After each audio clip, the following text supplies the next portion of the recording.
largest in Indonesia and they are largest among the white cockatoos. Go Chaco. There you go. The show has officially started. Round of for Chaco with Trainer Jimmy.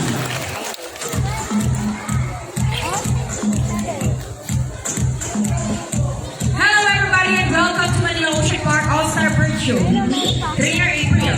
Now here's an object that I will hide under one of these silver cups. So where do you want me to put this object? On your left, on your right, or here in the middle? Now we decide, left, right, or middle? Okay, so let's put it right here. Now let's go to the exciting bird, Dazzle.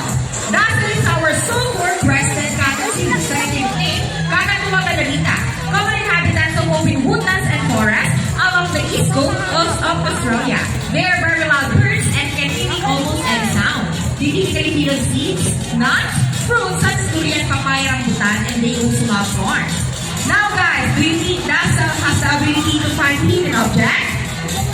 If it's yes, then say, you can do it, Dazzle! You can do it, Dazzle. Go, Dazzle, find that hidden object for us. And she's on there! Clap up for Dazzle with Baby Johnny. Now, for next featured birds are just like any married couple. Monogamous, meaning they will be partners for life.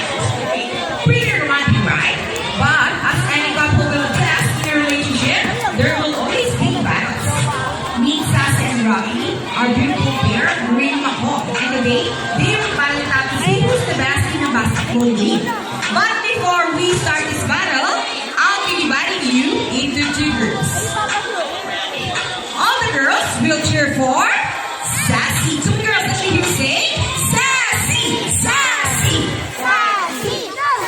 And all the boys will cheer for Rocky. Come on, boys, let me hear you say Rocky, Rocky.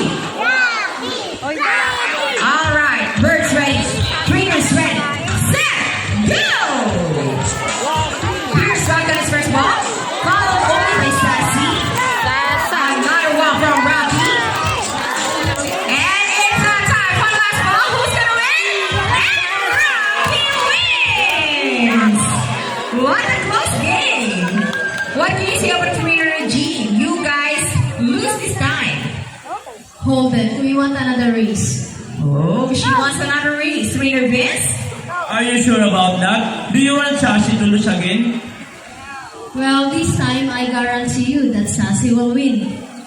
So what race do you have in mind? I want a ring race. And what is the ring race? The first bird who can drop 3 rings into the bowl, the fastest, the winner. And that is a ring race. So a ring race it shall be. Remember guys that boys already have 1 point. So girls, let's cheer louder for Sassy to lose time. We'll be doing this again, and this time a ring race. Ready, set, go! Here's Rock on his first ring, followed only by Sassy. Another one from Rocky. Oh wait, what's happening? Sassy pick up the 3 rings at the same time. How clever is that?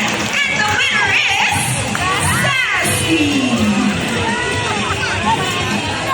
What happened, Trainer Vince? What can you say about the 3 rings at the same time? Hey, you guys cheated!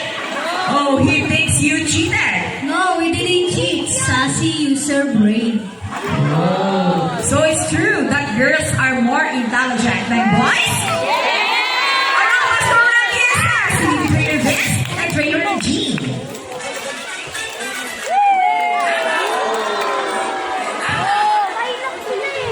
Parrots are particularly known to be intelligent and perceptive. That's why we continue to enhance their skills to not get bored.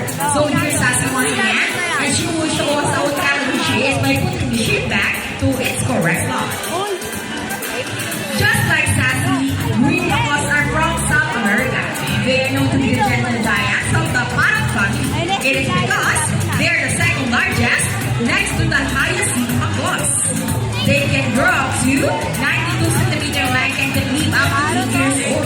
Scientific name is Arachloroptera. They usually feed on seeds, nuts, salts, and minerals along the river banks. And for last year, go Sassy girl.